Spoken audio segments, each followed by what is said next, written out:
Timor-Leste pressionando TLPU russo a gestor mídia Sira, a nisto entrega documento no lista jornalista Frontline Sira Bamapcoms, onde facilita o processo de distribuição OSAM Frontline.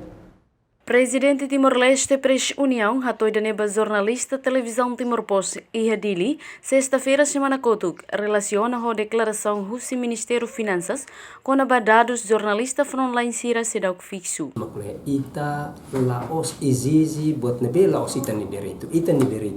Primeiro, ita respeito ba Presidente da República nebe promulga ona direito ba itania liliu ba jornalista katak ema ida ya lorong ida direito ba $5.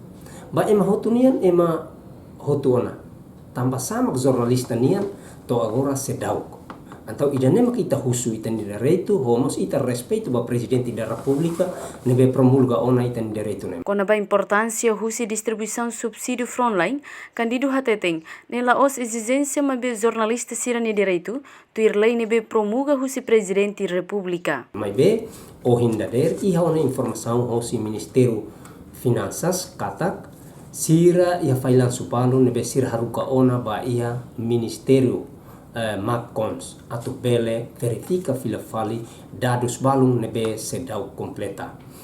Mas be ita liliu associação TLPU hamrik na fatin katak direito jornalista nian tengki fo tuir buat nebe direito jornalista siranian ane samos ema sira selu nebe liu ona tambanema fukun nebe iha sira membro governo ka sira nebe ministério competente maka tengki acelera processo ne jornalista la bele sai vítima hosi asaun hirakne.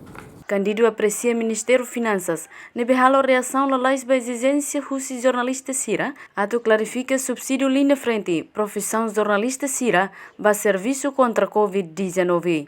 Reportagem Sabina Sansa, Televisão Timor-Post.